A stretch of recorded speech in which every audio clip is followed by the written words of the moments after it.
Hello students, so today you start our new chapter direct and indirect speech. तो देखो दो sentences लिखे हैं, she said I write a letter और दूसरे में लिखा है she said that she wrote a letter. तो ये सेंटेंस है हमारा डायरेक्ट और अगला वाला है हमारा इनडायरेक्ट.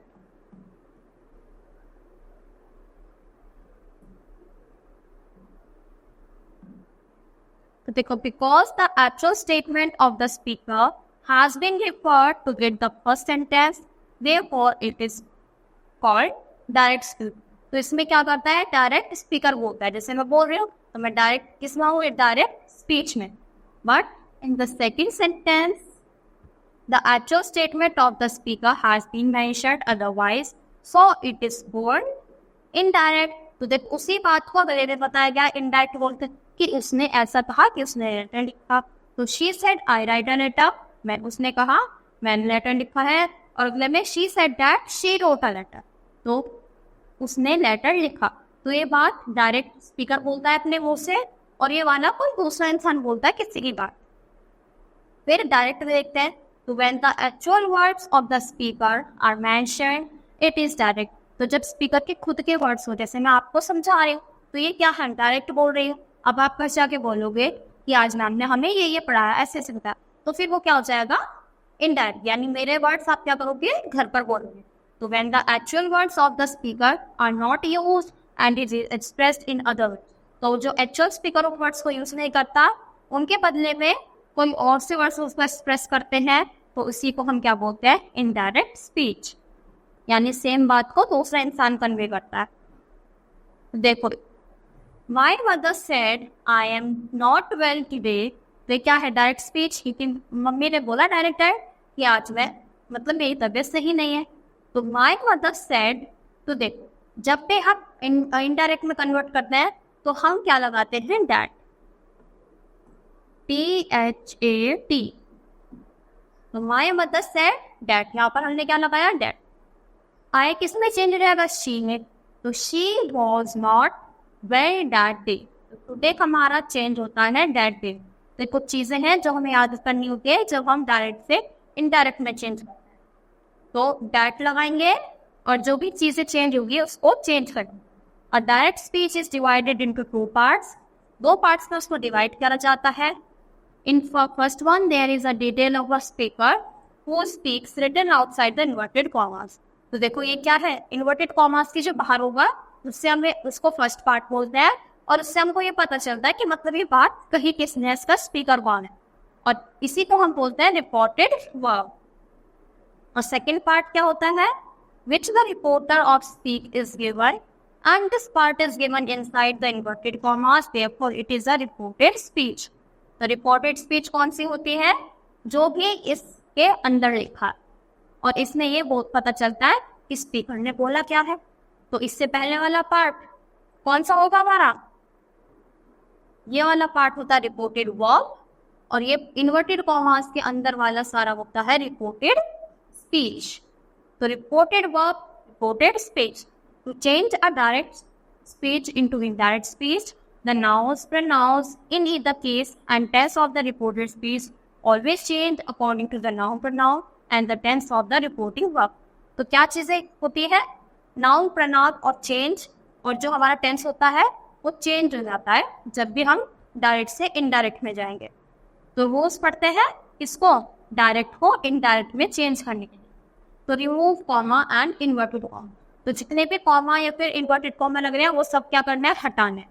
देखो इसमें दिख रहा था कॉमा भी, इन्वर्टेड भी, अगले सेंटेंस में कुछ नहीं दिखा. तो सबसे पहले ये सब नहीं हो. Use of that as conjunction before the reported speech if it is an assertive, positive और नेगेटिव सेंटेंस. तो जब भी वो पॉजिटिव या नेगेटिव सेंटेंस होगा तो हम उसमें डेट लगाएंगे किससे पहले, रिपोर्टेड स्पीच से पहले. और रिपोर्टेड स्पीच कौन सा पार्ट था हमारा, सेकेंड वन. तो use if whether as conjunction before the reported speech if it is interrogative.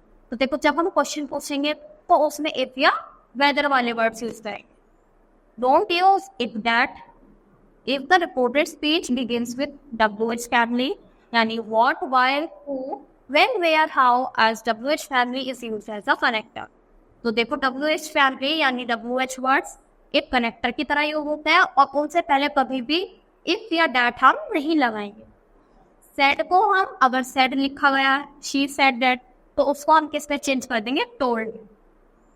Asked in interrogative and requested commander और एडवाइस्ड इन इम्पैरेटिव। तो टोल्ड कब करेंगे जब असर्टिव सेंटेंस होगा यानी नॉर्मल, और जब हम क्वेश्चन पूछेंगे तो वहां पर आस्क्ड लगाएंगे, और जब हम किसी को इम्पैरेटिव सेंटेंसेस में हम रिक्वेस्टेड लगाएंगे या कमांडेड या फिर एडवाइज्ड। तो ये सारे किस में चेंज करते हैं सेड को चेंज कर। तो देखो वर्ब रिलेटेड तो इज एम आर किस में चेंज हो जाते हैं वॉज वर्ब में, वॉज वर्ब चेंज हो जाते हैं हैड बीन में, हैज हैव चेंज होते हैं हैड में, प्रेजेंट इंडेफिनिट टेंस चेंज होते हैं past indefinite tense. Past indefinite tense किस में होंगे पास्ट परफेक्ट टेंस में, विल शैल हो जाते हैं वुड शुड में, और कैन हो जाता है कुड में, और मे माइट। तो ये सारे कन्वर्जन्स हमें याद रखने हैं ताकि हमारा सेंटेंस सही हो। तो देखो अभी कुछ वर्ड्स हैं yesterday the night before, tomorrow the next day जो आने वाला है, tonight that night, today that day, ago before में आ जाएगा, these those, here there, this that, now that. तो ये सारी चीज़ें क्या हैं जब हम डायरेक्ट से इनडायरेक्ट में जाते हैं तो ये सारी चीज़ें चेंज हो जाती हैं। फिर प्रोनाउन रिलेटेड तो हमारे कितने तो 3 person, first person, second person और थर्ड पर्सन। तो I we, you we, he she it. तो मी अस माई योर ये सारे हमारे फर्स्ट पर्सन है, you be you us yours second person, और him her them it, his her theirs its वो हमारे थर्ड पर्सन में है।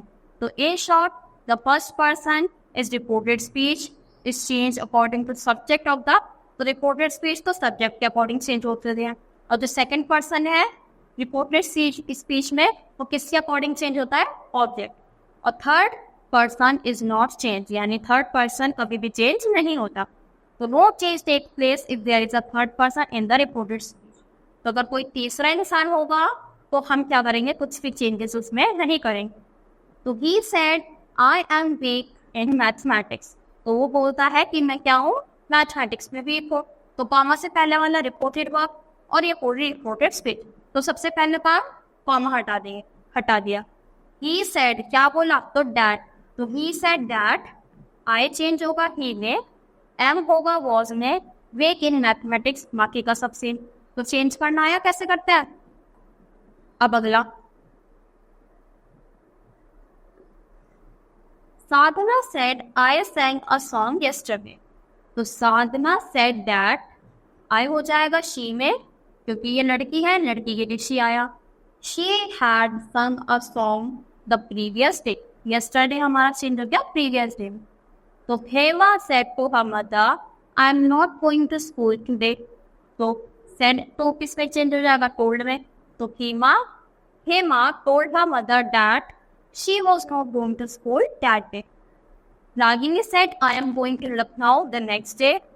So Ragini said that she was going to Lucknow tomorrow. She said to Manjeet, bring a glass of water. तो she देखो क्या कर रहे हैं ग्लास ऑफ वाटर नहीं हो यानी ऑर्डर चला रही है।